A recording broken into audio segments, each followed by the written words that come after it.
নমস্কাৰ সকলোকে নলেজ আছামৰ অন্যতা ভিডিঅ'লৈ আপোনালোক সকলোকে স্বাগতম জনাইছোঁ। আমি পলিটি আৰু গভাৰ্নেন্সৰ ওপৰত এটা চিৰিজ আৰম্ভ কৰিছিলোঁ। তো সেই চিৰিজৰ অন্তৰ্গত এইটো আমাৰ 9 নম্বৰ ভিডিঅ'। ইয়াৰ আগৰটো ভিডিঅ'ত আমি কনষ্টিটিউশ্যনখন আমাৰ কেনেকৈ গঠন কৰা হৈছিলে তাৰ বিভিন্ন ধৰণৰ ক্ৰিটিচিজম হওক আমি অধ্যয়ন কৰিছিলোঁ। তো এই ভিডিঅ'টোত আমি ডিটেইলকৈ কি অধ্যয়ন কৰিম যে আমাৰ বিশেষকৈ ভাৰতবৰ্ষৰ সংবিধানখনৰ কিছুমান চেলিয়েণ্ট ফিচাৰ বা বৈশিষ্ট্য, তাৰ লগতে দুটামান আমি ক্ৰিটিচিজমো চাম। তাৰোপৰি আমাৰ কোনটো প্ৰভিজন কাৰ কনষ্টিটিউশ্যন বা সংবিধানৰ পৰা অনুপ্ৰাণিত হৈ লোৱা হৈছে এই সকলোবোৰ বিষয়ে আমি বিতংভাৱে অধ্যয়ন কৰিম। তো প্ৰথমে আমি চাম ফিচাৰ্ছৰ বিষয়ে বা বৈশিষ্ট্যৰ বিষয়ে। আমাৰ সংবিধানৰ প্ৰথমটো বৈশিষ্ট্য হৈছে যে ই কি হয়, যিমানবোৰ আমাৰ সমগ্ৰ বিশ্বত সংবিধান এক্সিষ্ট কৰে বা আছে, সেই সকলোবোৰ সংবিধানৰ ভিতৰত আমাৰ ভাৰতবৰ্ষৰ সংবিধানখন আটাইতকৈ দীঘল হয়। যেতিয়া ইয়াক এনাক্ট কৰা হৈছিলে বা এডপ্ট কৰা হৈছিলে সেইটো সময়ত ইয়াত প্ৰায় 395টা আৰ্টিকুল আছিলে। তাৰোপৰি তাৰ পাৰ্ট আছিলে 22টা। তো তাৰ সময়ৰ লগে লগে কি কৰা হৈছিলে, বিভিন্ন ধৰণৰ আৰ্টিকুল তাত এড কৰা হৈছিলে, পাৰ্ট এড কৰা হৈছিলে। তো এতিয়া মোৰ দেন 470 আৰ্টিকুল আছে আমাৰ বৰ্তমানৰ সংবিধানখনত।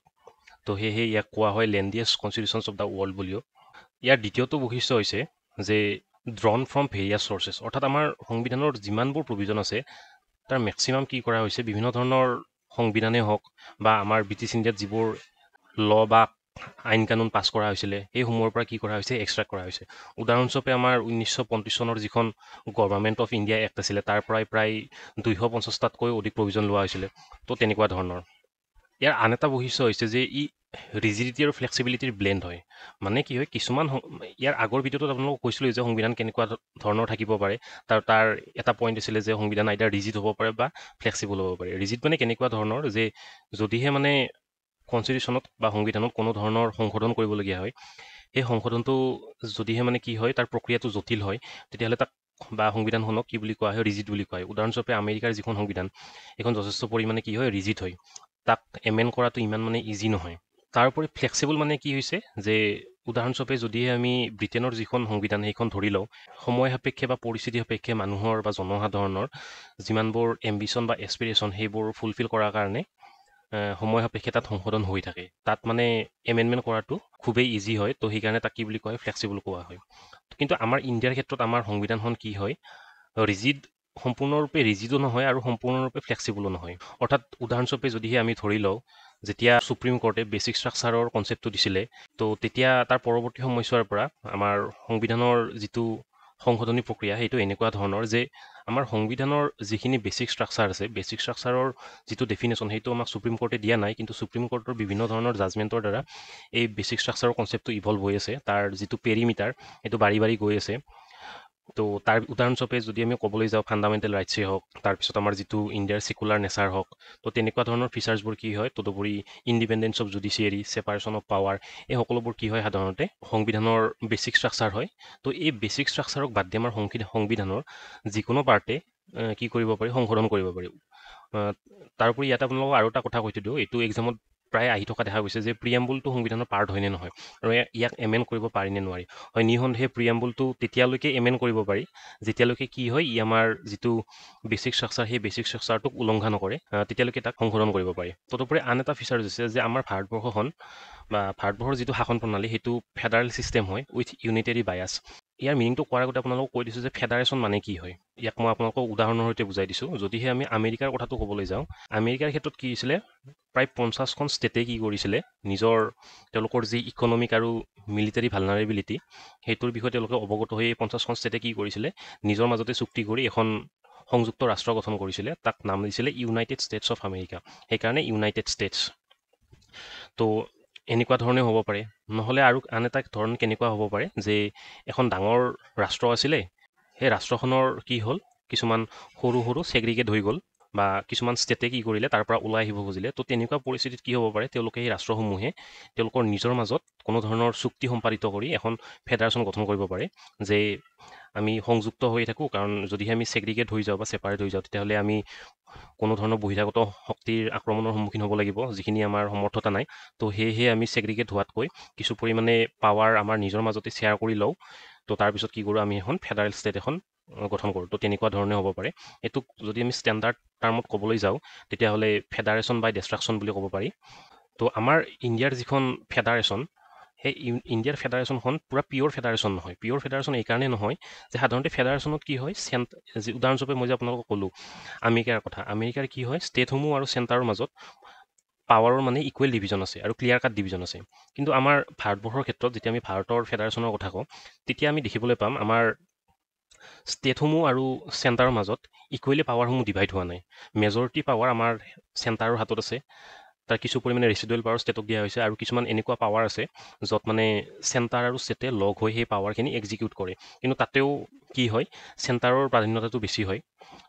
অৰ্থাৎ যদিওবা আমাৰ ভাৰতবৰ্ষখন এখন ফেডাৰেশ্যন হয়, ফেডাৰেশ্যন হোৱা সত্ত্বেও তাৰ বিভিন্ন ধৰণৰ ফিচাৰ্ছ আছে যি ফিচাৰ্ছসমূহে ডিক্লেয়াৰ কৰে যে আমাৰ ভাৰতবৰ্ষৰ ফেডাৰেশ্যনতকৈ যিটো পাৱাৰৰ চেন্ট্ৰেলাইজেশ্যন টেণ্ডেঞ্চি অৰ্থাৎ পাৱাৰৰ যিটো কেন্দ্ৰীয়কৰণ সেই কেন্দ্ৰীয়কৰণটো বেছি হয়। অৰ্থাৎ ষ্টেট আৰু কেন্দ্ৰৰ মাজত ইকুৱেলি যিহেতু পাৱাৰটো ডিভাইড হোৱা নাই আৰু তদুপৰি যেতিয়া আমাৰ ইমাৰ্জেঞ্চি আহি পৰে তেতিয়া সম্পূৰ্ণৰূপে কি হয় পাৱাৰসমূহ ষ্টেটৰ হাতৰ পৰা চেণ্টাৰৰ হাতলৈকে গুচি যায়। তো সেয়েহে আমাৰ ভাৰতবৰ্ষখনক কি বুলি কোৱা হয় federal system with United bias. আৰু ইয়াতে আপোনালোকক এটা কথা কৈ থৈ দিওঁ যে যদিওবা আমাৰ ভাৰতবৰ্ষ এখন ফেডাৰেশ্যন হয়, আমাৰ সংবিধানৰ কোনো এটা আৰ্টিকলতে এনেকৈ মেনশ্যন নাই যে আমাৰ ইণ্ডিয়া ফেডাৰেশ্যন হয়। তো সেইটো আপোনালোকক মনত ৰাখিব, কেতিয়াবা আহি যাব পাৰে যে আমাৰ ইণ্ডিয়া ফেডাৰেশ্যন হয় বুলি কোনোবা আৰ্টিকলত মেনশ্যন কৰা আছে নেকি, ষ্টেটমেণ্ট বেছ কুৱেশ্যন আহিব পাৰে। আন এটা ফিচাৰ হৈছে পাৰ্লিয়ামেণ্টাৰী ফৰ্ম অফ গভাৰ্নেন্স। এতিয়া গভাৰ্নেন্সৰ ভালেকেইটা ফৰ্ম থাকিব পাৰে। তো তাৰ ভিতৰত আপোনালোকক এটা কৈছোঁ যে প্ৰেচিডেঞ্চিয়েল ফৰ্ম অফ গভাৰ্ণমেণ্ট, যিটো আমাৰ আমেৰিকা যুক্তৰাষ্ট্ৰত প্ৰচলিত।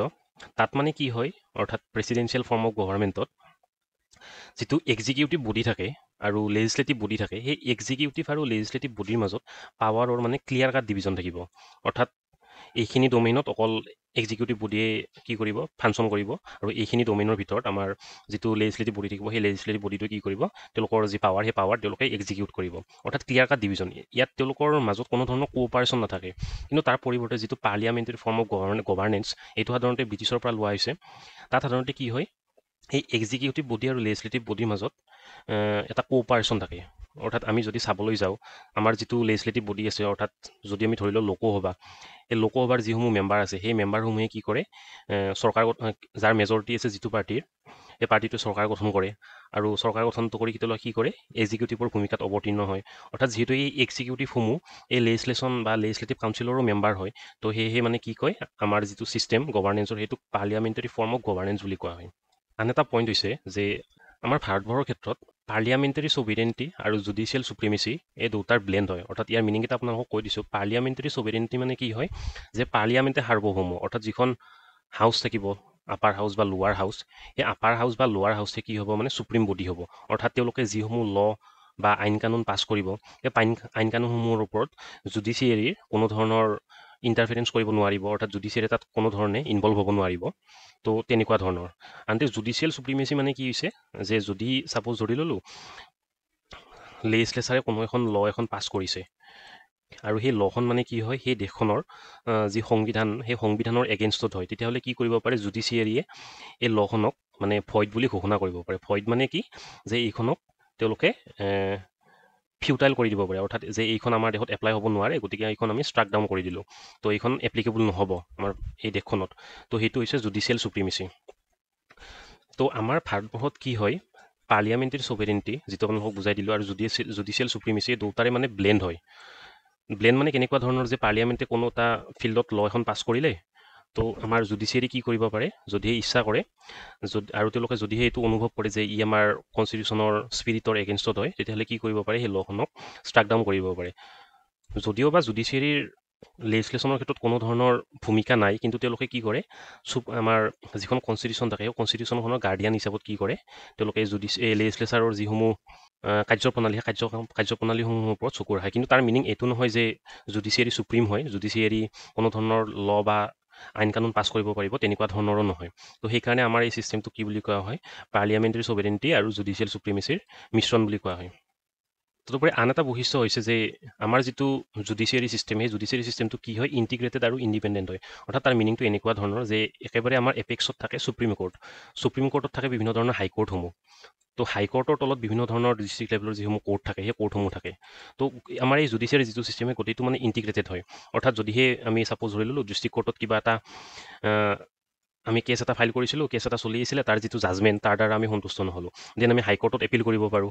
যদি হাইকোৰ্টৰ জাজমেণ্টৰ দ্বাৰাও আমি মানে ছেটিছফাইড নহয়, তেতিয়াহ'লে আমি সুপ্ৰিম কোৰ্টলৈকে যাব পাৰোঁ। যদিহে আমি আমেৰিকাৰ ক্ষেত্ৰত লৈ লওঁ, আমেৰিকাত যিসমূহ ফেডাৰেল মেটাৰ থাকে, ফেডাৰেল মানে ষ্টেট আৰু চেণ্টাৰৰ যিসমূহ উমৈহতীয়া মেটাৰ, সেই মেটাৰসমূহ কি কৰিব, অকল ফেডাৰেল কোৰ্টে সেই মেটাৰসমূহ ডিল কৰিব। তাৰ পৰিৱৰ্তে যিসমূহ ষ্টেটৰ মেটাৰ থাকে, সেইসমূহ ষ্টেটৰ যিসমূহ কোৰ্ট থাকিব, সেই কোৰ্টসমূহে চাব। তদুপৰি চেণ্টাৰ যিসমূহ মেটাৰ থাকিব, সেইসমূহ চেণ্টাৰে চাব। তো তেনেকুৱা ধৰণৰ মানে ছেগ্ৰিগেট হয়। কিন্তু আমাৰ ভাৰতবৰ্ষৰ ক্ষেত্ৰত কি হয়, জুডিচিয়াৰীটো মানে ইণ্টিগ্ৰেটেড হয়। ইয়াতে যিটো আপোনালোকক ক'লোঁ যে ডিষ্ট্ৰিক্ট লেভেলত থাকিব, তাৰপিছত হাইকোৰ্ট থাকিব, তাৰপিছত সুপ্ৰিম কোৰ্ট, ইণ্টিগ্ৰেটেড আৰু ইণ্ডিপেণ্ডেণ্ট হয়। অৰ্থাৎ জুডিচিয়াৰী আমাৰ যিটো লেজিছলেটিভ ব্ৰাঞ্চ থাকিব বা এক্সিকিউটিভ ব্ৰাঞ্চ থাকিব, সেই ব্ৰাঞ্চসমূহৰ পৰা কমপ্লিটলি মানে ইণ্ডিপেণ্ডেণ্ট হয়। তেওঁলোকৰ এপইণ্টমেণ্টৰ পৰা আৰম্ভ কৰি তেওঁলোকৰ যিটো কাৰ্যপ্ৰণালী, সেই কাৰ্যপ্ৰণালী আমাৰ লেজিছলেচাৰ আৰু এক্সিকিউটিভৰ লগত কোনো ধৰণৰ সংগতি নাথাকিব। তাৰপিছত আন এটা চেলিয়েণ্ট ফিচাৰ হৈছে ফাণ্ডামেণ্টেল ৰাইটছ। ক্ষমা কৰিব, ইয়াতে স্পেলিংটো ভুল হৈ আছে। ফাণ্ডামেণ্টেল ৰাইটছটো সাধাৰণতে কি হয়, ইয়াতে আপোনালোকক এটা কথা কৈ থৈ দিব বিচাৰোঁ। সাধাৰণতে ৰাইটছ দুই প্ৰকাৰৰ থাকে। এটা হৈছে পজিটিভ ৰাইটছ আৰু এটা হৈছে নিগেটিভ ৰাইটছ। পজিটিভ ৰাইটছ মানে কি হয়, যে গভাৰ্ণমেণ্টে কি কৰিব, আমাৰ জনসাধাৰণৰ যিসমূহ পটেঞ্চিয়েল থাকিব, সেই পটেঞ্চিয়েলসমূহ ফুলফিল কৰাৰ কাৰণে গভৰ্ণমেণ্টে কি কৰিব, প্ৰমোট কৰিব। আৰু নিগেটিভ ৰাইটছ মানে কি হয়, যে আমি বেছিক হিউমেন হিচাপত যিখিনি ৰাইট আমি পাওঁ নেচাৰৰ পৰা, সেই ৰাইটছসমূহ ফুলফিল কৰাৰ ক্ষেত্ৰত আমাক চৰকাৰে বা ষ্টেটে কোনো ধৰণে বাধা বিঘিনি প্ৰদান নকৰিব। উদাহৰণস্বৰূপে আমাৰ যিসমূহ ফাণ্ডামেণ্টেল ৰাইটছ আছে, তাৰ মেজৰিটি কি হয়, নিগেটিভ ৰাইটছ হয়। নিগেটিভ মানে আপোনালোকক এটা উদাহৰণৰ সৈতে বুজাই দিছোঁ, যে আমাৰ 21 নম্বৰ আৰ্টিকুলটোৰ আণ্ডাৰত যিটো ফাণ্ডামেণ্টেল ৰাইটছ আছে, rights for life with dignity, এটা ডিগনিফাইড লাইফ স্পেন কৰাটো এটা বেছিক হিউমেন ৰাইটছ হয়। তো তাত কোনো ধৰণে ষ্টেটে ইণ্টাৰফেয়াৰ নকৰিব বা ইণ্টাৰফেয়াৰ কৰিব নোৱাৰে। তো ষ্টেটক যিহেতু আমাৰ কনষ্টিটিউশ্যনে বাধা দিলে আমাৰ ডিগনিফাইড লাইফটো স্পেণ্ড কৰাত কোনো ধৰণৰ ইণ্টাৰফেয়াৰ কৰাৰ পৰা, তো সেয়েহে আমাৰ এই ৰাইটছটো কি হ'ব, নিগেটিভ ৰাইটছ। তাৰপিছত আমি আহিলোঁ DPSP। এতিয়া DPSPৰ ফুল ফৰ্মটো হৈছে directive principles of state policy. ইয়াৰ মিনিংটো এনেকুৱা ধৰণৰ, যে ই কি কৰিব, DPSPয়ে কিছুমান গাইডলাইন প্ৰভাইড কৰিব চৰকাৰক, ষ্টেটতে হওক বা চেণ্টাৰতে হওক, যি গাইডলাইনসমূহ আমাৰ কনষ্টিটিউশ্যনে বিচাৰিছিলে, যে যেতিয়া তেওঁলোকে কি কৰিব, কোনো ধৰণৰ আইন কানুন প্ৰচলন কৰিব, আইন কানুনসমূহ প্ৰচলন কৰোঁতে এই গাইডলাইনসমূহ ফ'ল' কৰিব। এই DPSPসমূহ সাধাৰণতে তিনিটা ভাগত বিভক্ত কৰা হয়। তাৰে এটা হৈছে ছ'চিয়েলিষ্ট, এটা হৈছে গান্ধীয়ান, তাৰপিছত এটা হৈছে লিবাৰেল ইণ্টেলেকচুৱেল। তো এই সকলোবোৰ বিষয়ে আমি কেতিয়াবা বিতংকৈ অধ্যয়ন কৰিম বাৰু। তো DPSPৰ আণ্ডাৰত যিখিনি ৰাইটছ আমাৰ জনসাধাৰণে পায়, সেই ৰাইটছখিনি সাধাৰণতে কি হয়, পজিটিভ ৰাইটছ হয়।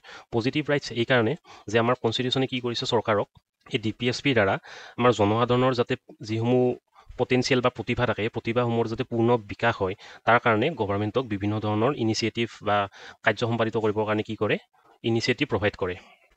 এইখিনিতে আপোনালোকক এটা কথা কৈ থৈ দিওঁ, যে আমি যে শুনিবলৈ পাই থাকোঁ প্ৰায় নিউজত, UCC বা ইউনিফৰ্ম চিভিল কোড, সেইটো সাধাৰণতে আমাৰ DPSPৰ 46 নম্বৰ যিটো আমাৰ আৰ্টিকুল আছে, সেই আৰ্টিকুলটোত মেনশ্যন কৰা আছে। তো তাৰ উদ্দেশ্য এইটোৱেই আছিলে, যে আমাৰ যিটো ছেকুলাৰ আউটলুক আমাৰ ভাৰতবৰ্ষৰ, সেই ছেকুলাৰ আউটলুকটো মেইনটেইন কৰা।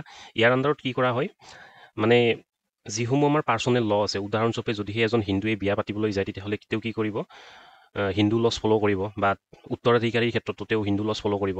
ঠিক একেদৰে মুছলিম এগৰাকীয়ে কি কৰিব, বিয়াৰ ক্ষেত্ৰত বা তালাকৰ ক্ষেত্ৰত বা উত্তৰাধিকাৰী নিৰ্বাচন কৰাৰ ক্ষেত্ৰত কি কৰিব, তেওঁলোকৰ যি চৰিয়া ল, সেই চৰিয়া ল ফ'ল' কৰিব।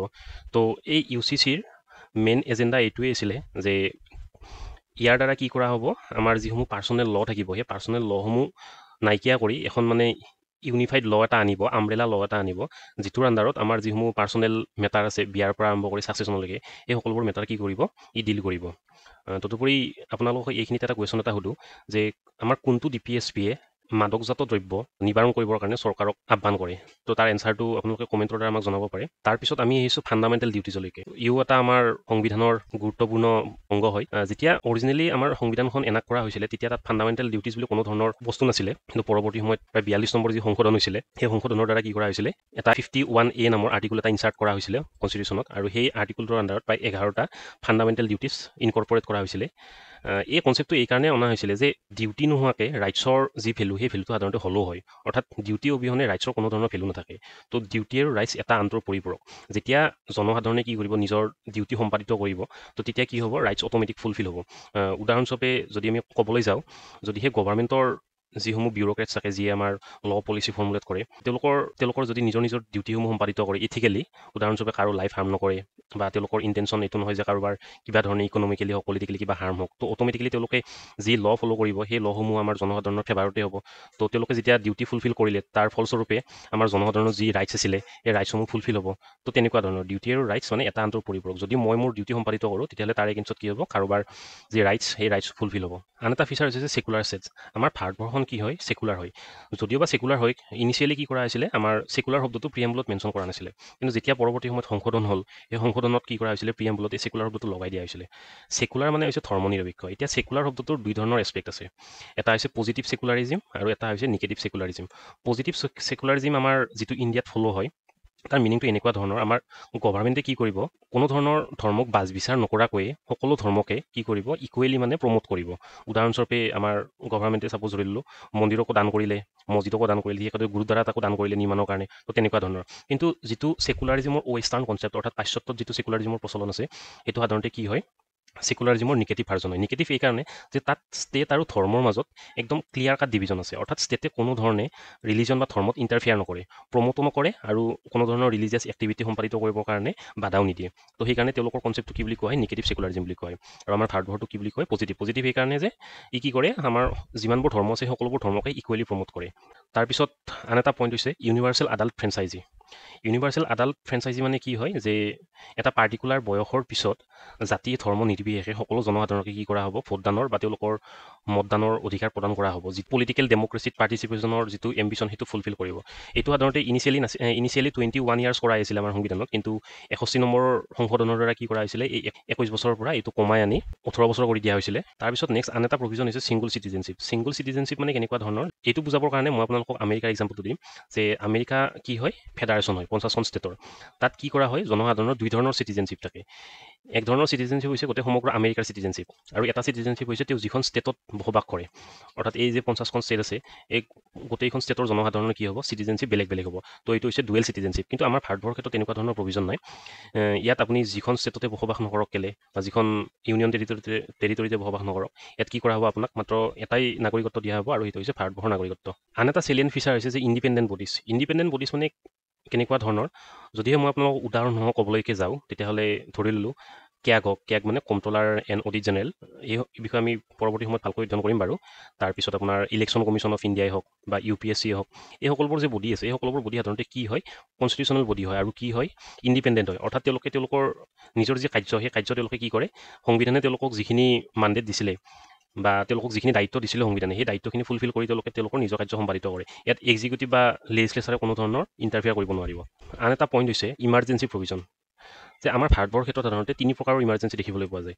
এটা হৈছে নেশ্যনেল ইমাৰ্জেঞ্চি, এটা হৈছে ষ্টেট ইমাৰ্জেঞ্চি, তাৰপিছত আন এটা হৈছে ফাইনেন্সিয়েল ইমাৰ্জেঞ্চি। তো সাধাৰণতে কি হয়, যে গোটেইকেইটা ইমাৰ্জেঞ্চিৰ আণ্ডাৰত তাৰ ক্ৰাইটেৰিয়াবোৰ দি দিয়া আছে। উদাহৰণস্বৰূপে নেশ্যনেল ইমাৰ্জেঞ্চি, যেতিয়া কোনো বহিৰাগত শত্ৰুৱে আমাৰ দেশত আক্ৰমণ কৰে, তেতিয়া কি কৰা হয়, নেশ্যনেল ইমাৰ্জেঞ্চি লাগু কৰা হয়। এইটো 352 আৰ্টিকলত মেনশ্যন কৰা আছে। তাৰপিছত 356 আৰ্টিকলত মেনশ্যন কৰা আছে ষ্টেট ইমাৰ্জেঞ্চি বা প্ৰেচিডেণ্ট ৰুলৰ কাৰণে, যেতিয়া কোনো এটা পাৰ্টিকুলাৰ টেৰিটৰিত বা এৰিয়াত কি হয়, কনষ্টিটিউচনেল মেচিনাৰী বা যিটো গভাৰ্নেন্স ফেইল হয়, তেতিয়া কি কৰে, ৰাষ্ট্ৰপতিয়ে তাৰ শাসন কাৰ্যটো নিজ হাতলৈকে লৈ আহে। আন এটা হৈছে ফাইনেন্সিয়েল ইমাৰ্জেঞ্চি। ফাইনেন্সিয়েল ইমাৰ্জেঞ্চি মানে যেতিয়া আমাৰ ইকনমি কমপ্লিটলি ডিষ্টাৰ্ব হোৱা বা ধ্বংস হোৱাৰ পথত হয়, তেতিয়া কি কৰে, ফাইনেন্সিয়েল ইমাৰ্জেঞ্চি লাগু কৰা হয়। তো এই গোটেইকেইটা ইমাৰ্জেঞ্চিৰ বিষয়ে ডিটেইলছত আমি পৰৱৰ্তী সময়ত আলোচনা কৰিম। তদুপৰি আন এটা পইণ্ট হৈছে 3 টায়াৰ গভাৰ্ণমেণ্ট। 3 টায়াৰ গভাৰ্ণমেণ্ট মানে কেনেকুৱা ধৰণৰ, যে প্ৰথমতে থাকিব আমাৰ ইউনিয়ন গভাৰ্ণমেণ্ট, যি আমাৰ গোটেই ভাৰতবৰ্ষৰ কাৰণে আইন কানুন নিৰ্ধাৰিত কৰিব। তাৰপিছত থাকিব আমাৰ ষ্টেট গভাৰ্ণমেণ্ট, তাৰপিছত থাকিব আমাৰ লোকেল বডিজসমূহ। লোকেল বডিজ মানে পঞ্চায়তেই হওক বা মিউনিচিপালিটি হওক এটচেট্ৰা। সাধাৰণতে আমাৰ গভাৰ্নেন্সৰ ছিষ্টেমটো আগতে 2 টায়াৰ আছিলে। 2 টায়াৰ মানে অকল ইউনিয়ন আৰু ষ্টেটেই আছিলে। কিন্তু যেতিয়া 73 নম্বৰ সংশোধন কৰা হৈছিলে আমাৰ ভাৰতবৰ্ষৰ সংবিধানত, এই 73 নম্বৰ সংবিধানৰ দ্বাৰা কি কৰা হৈছিলে, ক্ষমা কৰিব, তাৰ পৰৱৰ্তী সময়ত 74 নম্বৰ সংবিধানো সম্পাদিত হ'ল। এই 73 আৰু 74 নম্বৰ সংবিধানৰ সংশোধনে কি কৰিছিলে, আমাৰ এই লোকেল গভাৰ্নেন্স এষ্টাব্লিছ কৰিছিলে। আৰু এই যেতিয়া লোকেল গভাৰ্নেন্স এষ্টাব্লিছ হ'ল, তাৰ লগে লগে আমাৰ গভাৰ্নেন্সৰ ছিষ্টেমটো কি হৈ পৰিলে, 3 টায়াৰ, অৰ্থাৎ 3টা স্তৰীয় হৈ পৰিলে। তাৰপিছত আন এটা চেলেঞ্জ ফিচাৰ হৈছে কোঅপাৰেটিভ ছ'চাইটি। আৰম্ভণিতে নাছিলে এই কোঅপাৰেটিভ ছ'চাইটিৰ প্ৰভিজনটো, কিন্তু পৰৱৰ্তী সময়ত কি কৰা হৈছিলে, আমাৰ যিটো 19 নম্বৰ আৰ্টিকল সংশোধনৰ দ্বাৰা কি কৰিলে, 19 নম্বৰ আৰ্টিকলৰ আণ্ডাৰত আমাৰ জনসাধাৰণে যাতে তেওঁলোকৰ নিজৰ ডেভেলপমেণ্টৰ কাৰণে বা উন্নতিৰ কাৰণে কি কৰিব পাৰে, কোঅপাৰেটিভ ছ'চাইটি গঠন কৰিব পাৰে, তাৰ প্ৰভিজনটো কি কৰা হৈছিলে, তাত আমাৰ সংবিধানত অন্তৰ্ভুক্ত কৰা হৈছিলে। তো এইকেইটা আমাৰ ভাৰতবৰ্ষৰ সংবিধানৰ কিছুমান বৈশিষ্ট্য হৈছিলে। এতিয়া আমি যাম ক্ৰিটিচিজিমলৈকে। আমাৰ সংবিধানৰ প্ৰথমটো ক্ৰিটিচিজিম হৈছে যি আমাৰ সংবিধানখনক এখন বড়োত কনষ্টিটিউশ্যন বুলি কোৱা হয়। বড়োত কনষ্টিটিউশ্যন বুলি এইকাৰণে কোৱা হয় যে উদাহৰণস্বৰূপে আমাৰ 1935 চনৰ যিখন গভৰ্ণমেণ্ট অফ ইণ্ডিয়া এক্ট আছিলে, সেই এক্টখনৰ পৰা আমাৰ সংবিধানখনে প্ৰায় 250টাতকৈও অধিক প্ৰভিজন আমাৰ বৰ্তমানৰ সংবিধানখনত ইনক্লুড কৰিছিলে। তাৰোপৰি আমাৰ সেই সময়ৰ পৃথিৱীৰ প্ৰায় 60খন দেশৰ কনষ্টিটিউশ্যনসমূহ অধ্যয়ন কৰি তাৰ যিসমূহ বেছ প্ৰভিজন আমাৰ কনষ্টিটিউশ্যনেল ফাডাৰসমূহৰ দৃষ্টিত সেই প্ৰভিজনসমূহ কি কৰিছিলে আমাৰ ভাৰতবৰ্ষৰ সংবিধানত তেওঁলোকে ইনক্লুড কৰি দিছিলে। সেইকাৰণে কি কৰা হয়, আমাৰ সংবিধানখনক এখন থাৰৰ পৰা অনা বুলি বা থাৰলৈ অনা সংবিধান বুলি ঠাট্টা কৰা হয়। আৰু কোনটো প্ৰভিজন কোনখন কাউণ্ট্ৰিৰ সংবিধানৰ পৰা লোৱা হৈছে সেই বিষয়ে অলপ পিছত আপোনালোকক কৈ দিম ইয়াতে। তাৰোপৰি নেক্সট যিটো ক্ৰিটিচিজিম সেইটো হৈছে যে আমাৰ সংবিধানখনক আমাৰ যিখন গভৰ্ণমেণ্ট অফ ইণ্ডিয়া এক্ট 1935 আছিলে সেইখনৰ কাৰ্বন কপি বুলি কয়। কাৰ্বন কপি মানে এইকাৰণে কোৱা হয় যে ইয়াতে আপোনালোকক ক'লে প্ৰায় 250টাতকৈও অধিক প্ৰভিজন কি কৰা হৈছিলে এই এক্টখনৰ পৰা আমাৰ ফাডাৰসমূহে কনষ্টিটিউশ্যনেল ফাডাৰসমূহে লৈ আমাৰ সংবিধানত ইনক্লুড কৰিছিলে। তাৰ পৰৱৰ্তী ক্ৰিটিচিজিমটো হৈছে যে আমাৰ সংবিধানখনক এণ্টি ইণ্ডিয়ান বুলি কোৱা হয়। এণ্টি ইণ্ডিয়ান বুলি এইকাৰণে কোৱা হয় যে যিহেতু আমাৰ ব্ৰিটিছৰ ৰাজত্ব কালত যিসমূহ আইন কানুন প্ৰচলিত হৈছিলে তাৰ পৰা ভালেখিনি প্ৰভিজন আমাৰ সংবিধানত লোৱা হৈছে। আৰু আমি সকলোৱে জানো যে ব্ৰিটিছৰ যি ৰাজত্ব সেয়া আমাৰ ভাৰতবাসীৰ সুবিধাৰ্থে নাছিলে, কেৱল তেওঁলোকৰ যি ইকনমিক বা আৰ্থিক লাভালাভৰ পৰিপ্ৰেক্ষিতত তেওঁলোকে কি কৰিছিলে আমাৰ ইয়াতে শাসন কাৰ্য সম্পাদিত কৰিছিলে। তো যিহেতু সেই আইন কানুনসমূহৰ পৰা কিছুমান প্ৰভিজন লোৱা হৈছিলে, তো সেইকাৰণে আমাৰ সংবিধানখনক কি বুলি কোৱা হয়, এণ্টি ইণ্ডিয়ান বুলি কয়। এইটো ক্ৰিটিচিজিমে হয়। তাৰপিছত আন এটা ক্ৰিটিচিজিম হৈছে যে আমাৰ সংবিধানখনক কি বুলি কোৱা হয়, আনগান্ধিয়ান বুলি কোৱা হয়। আনগান্ধিয়ান বুলি এইকাৰণে কোৱা হয় যে ক্ৰিটিকসকলৰ ভাষাত কেৱল DPSPক বাদ দি আন কোনো প্ৰভিজনতে গান্ধীৰ যি ফিলচফি বা গান্ধীৰ যি আদৰ্শ সেই আদৰ্শ দেখিবলৈ পোৱা নাযায়। তো সেইকাৰণে ইয়াক কি বুলি কোৱা হয়, আনগান্ধিয়ান বুলিও কোৱা হয়। তাৰ নেক্সট ক্ৰিটিচিজিমটো হৈছে এলিফেণ্ট চাইজ, অৰ্থাৎ আমাৰ সংবিধানখন আপোনালোকক কৈছোঁৱেই যে কি হয় প্ৰায় 395টা আৰ্টিকল আছিলে যেতিয়া এনাক্ট কৰা হৈছিলে, 22টা তাৰ পাৰ্ট আছিলে। তো যিহেতু ইমান ডাঙৰ হয় তো সেইকাৰণে কি বুলি কোৱা হয় ইয়াক এলিফেণ্ট চাইজ বুলি কোৱা হয়। তাৰ পৰৱৰ্তী ক্ৰিটিচিজিমটো হৈছে যে এই আমাৰ সংবিধানখনক পেৰাডাইজ অফ লয়াৰ্ছ বুলি কোৱা হয়। যিহেতু ক্ৰিটিক্সৰ মেইন আৰ্গুমেণ্ট এইটোৱেই আছিলে যে যিহেতু আমাৰ যিসমূহ কনষ্টিটিউশ্যন এছেম্বলিৰ বা সংবিধান সভাৰ সদস্য আছিলে তেওঁলোক সাধাৰণতে বাহিৰত বেৰিষ্টাৰ কৰি অহা আছিলে। তো তেওঁলোকে কি কৰিছে আমাৰ এই সংবিধানখন ইমানেই কমপ্লেক্স কৰি দিছে যে জনসাধাৰণে তেওঁলোকৰ যিকোনো ধৰণৰ লিগেল এইডৰ কাৰণে উকিল এজনৰ ওচৰত যাবই লাগিব। তো সেইকাৰণে কি বুলি কোৱা হয়, এই লয়াৰসকলৰ স্বৰ্গ বুলিও কোৱা হয়। তো এতিয়া আমি আহিছোঁ যে কোনটো পাৰ্ট কোনখন দেশৰ সংবিধানৰ পৰা লোৱা হৈছে। তো প্ৰথমতে আমি চাবলৈ গৈছোঁ যে government of India act of 1913 পৰা কি প্ৰভিজন লোৱা হৈছে। তাৰ পৰা লোৱা হৈছে ফেডাৰেল প্ৰভিজনটো, office of governor, judiciary, public service commission, তাৰপিছত ইমাৰ্জেঞ্চি প্ৰভিজন, তাৰপিছত এডমিনিষ্ট্ৰেটিভ ডিটেইলছ। তাৰপিছত ব্ৰিটিছ কনষ্টিটিউশ্যনৰ পৰা কি লোৱা হৈছে, তাৰ পৰা লোৱা হৈছে পাৰ্লিয়ামেণ্টাৰী ফৰ্ম অফ গভাৰ্নেন্স, ক'লোৱে আপোনালোকক, rule of law, legislative procedure, single citizenship, cabinet system, prerogative writs. এই ৰিটছৰ বিষয়ে আপোনালোকক পৰৱৰ্তী ভিডিঅ'ত ভালকৈ বুজাই দিবলৈ চেষ্টা কৰিম যে ৰিটছ কেনেকুৱা হয়, কেই প্ৰকাৰৰ ৰিটছ আছে, কাৰণ এইকেইটাও ইম্পৰ্টেণ্ট হয়। এইবাৰ APSC যি ৰিচাৰ্চ এছিষ্টেণ্টৰ এক্সাম হৈছিলে তাত ৰিটছৰ ওপৰত এটা ডাইৰেক্ট কুৱেশ্যন আহি গৈছিলে। তো বিভিন্ন ধৰণৰ ৰিটছ আছে, মান্দামাছ, হেবিয়াছ কৰ্পাছ। তো এই সকলোবোৰ বিষয়ে আপোনালোকক ডিটেইলছত ক'বলৈ চেষ্টা কৰিম। তাৰপিছত আছে পাৰ্লিয়ামেণ্টাৰী প্ৰিভিলেজ, বাইকেমেৰেলিজিম। তাৰপিছত আমেৰিকাৰ সংবিধানৰ পৰা লোৱা হৈছে fundamental rights, independence of judiciary, judicial review. Judicial review মানে কি হয় যে আইন এখন পাছ কৰিলে চৰকাৰে, তো সেইখন কনষ্টিটিউশ্যনৰ যি আদৰ্শ সেই আদৰ্শৰ মতে হয়নে নহয়, তো সেইটো জুডিচিয়েৰী চেক কৰে, সেইটোক জুডিচিয়েল ৰিভিউ বুলি কয়। পাছত চাম বাৰু ভালকৈ।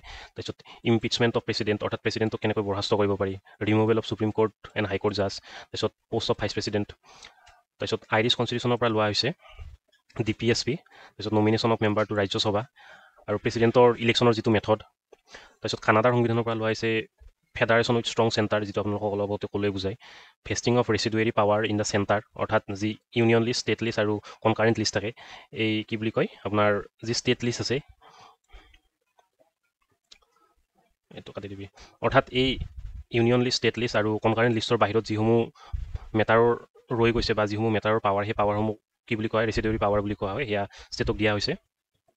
তাৰপিছত advisory jurisdictions of supreme court.